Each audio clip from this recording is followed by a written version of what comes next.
பத்தாது, எதுவுமே அதுக்கிட்ட போகாது. நீ எதை செய்தாலும் உன் உடலோடு சரி, உடல் கெட்டு போகும். அதனால் புகைப்பிடிக்காமல் இருக்கிறது இந்த பாதையில் போகிறவங்களுக்கு நல்லது. மூல பதியடியோ மூவிரண்டு வீடதிலே கோல பதியடியோ புதற்கும் தெருநடுவே சால பதிதனிலே கனலாய் வளர்ந்த கம்பம் மேலை பதிதனிலே என் கண்ணம்மா கண்குளிர காண்பேனே. இந்த உடல் இருக்குது, இது மூலப்பதியில் முக்கிய பொருள் இருக்குது. ஆனால் அந்த மூலப்பதிக்கிட்ட மனுஷன் போகிறதில்லை, வயிற்றோடவும் மூக்கோடவும் வச்சுக்கிறான்.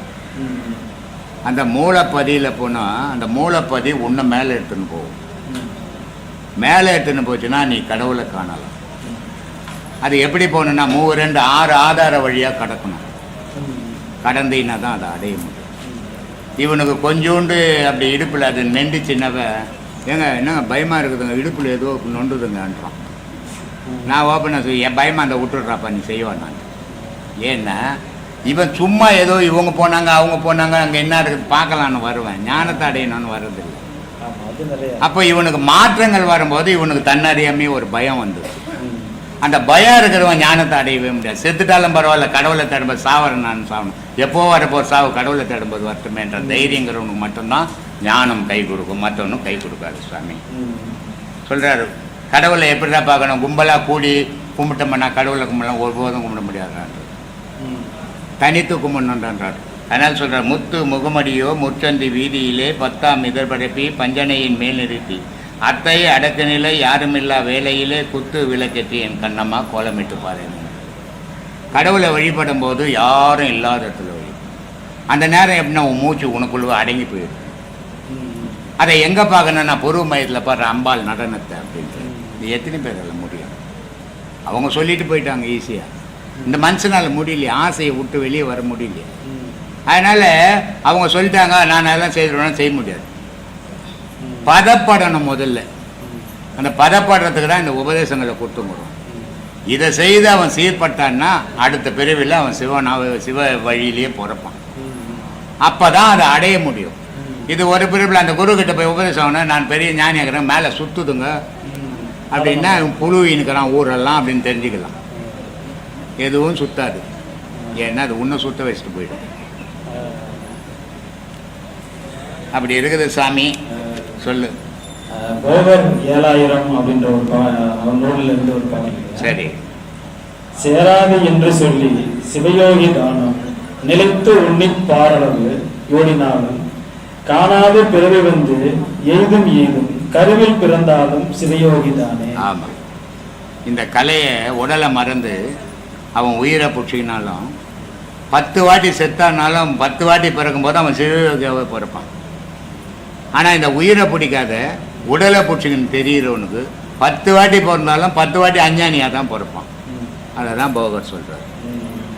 நீ எத்தனை கர்ப்பத்தில் பிறந்தீங்கனாலும் நீ சிவயோகியாக தான் பிறப்ப. ஆனால் அந்த உயிரை பிடிக்காம நீ நான் சாமி கும்பிட்றேன் அதை கும்பிட்றேன் இதை கும்பிட்றேன்னு போனீங்கன்னா 100 வாட்டி பிறந்தாலும் அஞ்ஞானியாக தான் பிறப்ப, இந்த மண்ணில் தான் மடிவேணி அப்படின்னு சொல்லி.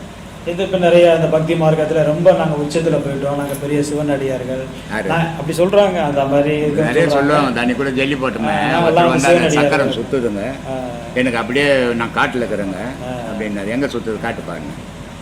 அவங்களும் சொல்லிக்கிறாங்க எங்களுக்கு பிறப்பே கிடையாதுங்க, நாங்கள் சிவனடியார் ஆகிட்டோம். சிவனடியார்னா என்னடா? எப்படிதான் சிவனடியார்? நீ யாருக்கு சிவனடியார்? சிவன் எங்கே இருக்கிறாரு?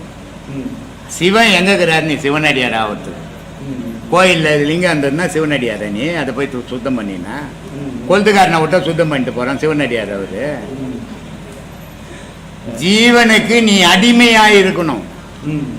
உன் உடலுக்குள்ள இருக்கிற ஜீவனு அதுக்கு நீ அடிமையாக இருக்கணும். அது உனக்கு அடிமைப்படுத்தி வைக்கக்கூடாது.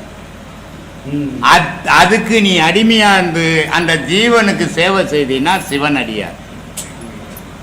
சிவலிங்கத்துக்கு சேவை செய்தோ கோயிலுக்கு போய் சேவை செய்தோ சுண்ணாம்பு அடிக்கிறதாலேயோ கழுவத்தாலேயோ சிவனடியார் ஆகிட முடியாது.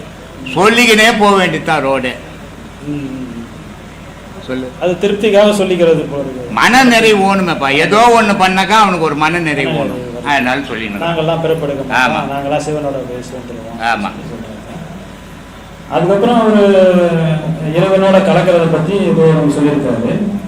பாரான பிறையளவும் புரியஷ்டமாச்சு பண்பானவரை கடந்து வெளிப்பால் ஊற்றால் ஆறான வெளிப்பாலை அண்டம் என்று அர்ச்சித்து பார்த்தார்கள் பிறவி எட்டாது. அதுதான் தெரியும்.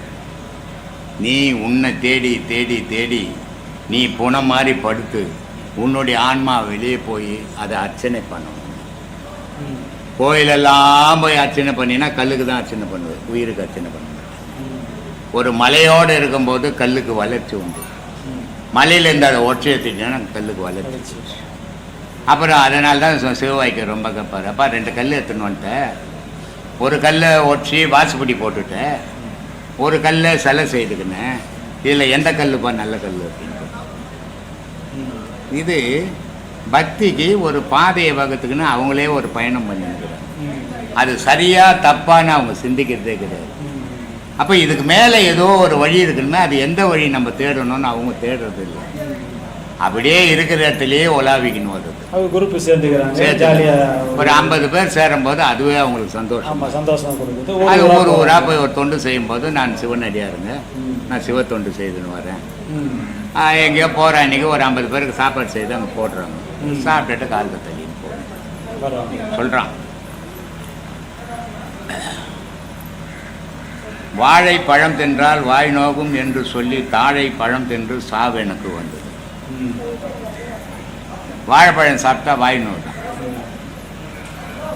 வாழைப்பழம் சாப்பிட்டா வாய் நோகுமா? ஆனால் வாய் நோகுதான். வாய் நோகுதுன்னு சொல்லிட்டு அவன் என்ன பண்ணுறான்னா வாழைப்பழத்தை விட்டுட்டு தாழைப்பழம் சாப்பிட்டான். தாழைப்பழம் சாப்பிட்டா சாவு வந்துடுச்சான். அதனால் சொல்கிறான், தாழை பழத்தை விட்டு சாகாமற் சாக வல்லோ, வாழை பழம் தின்றால் என் கண்ணம்மா வாழ்வு எனக்கு வாராதோ. வாய் நோவத்தை விட பரவாயில்ல, ஆனால் நான் தாழைப்பழத்தை விட்டுறேன், நான் சாகக்கூடாது. வாய் நோவத்தாலும் பரவாயில்ல, வாழைப்பழத்தை தொண்டு நான் வாழ்ந்துன்னு இருக்கிறேன். தாழைப்பழம்ன்றது பக்தி, வாழைப்பழம்ன்றது யோகம். கஷ்டமாகுதுங்க, ஒண்டியா உட்காந்துக்கிறேங்க. நான் கும்பலாக கூடி கும்மி அடிச்சோங்க, நாங்கள் சாமி கும்பிட்டோம்.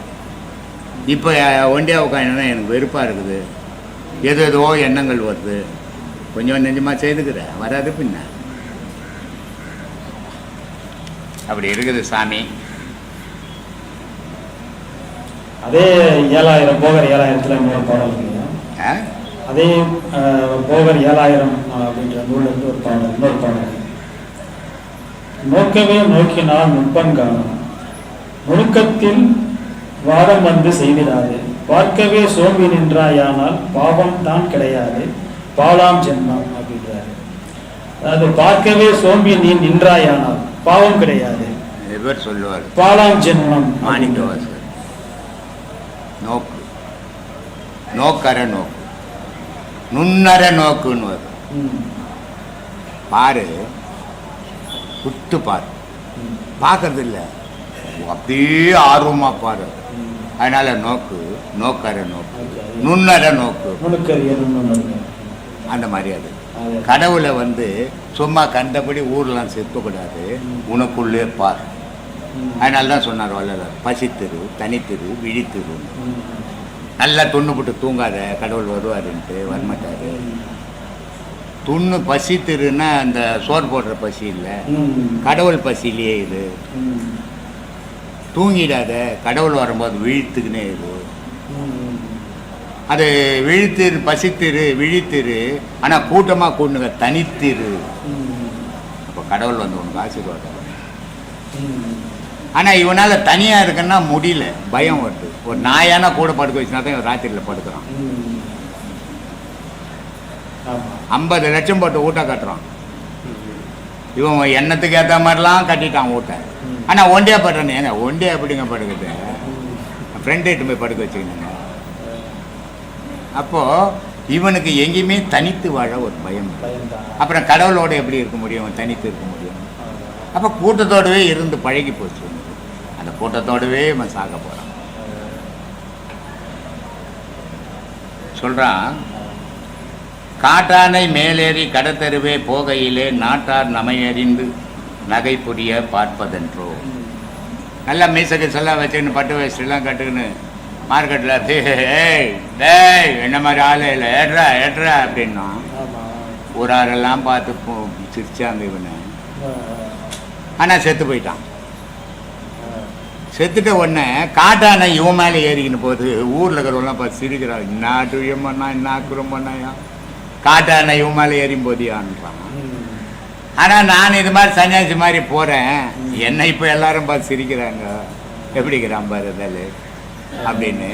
ஆனால் நான் செத்து நான் காட்டான மேலே நான் ஏறி போவேண்டான்றான்.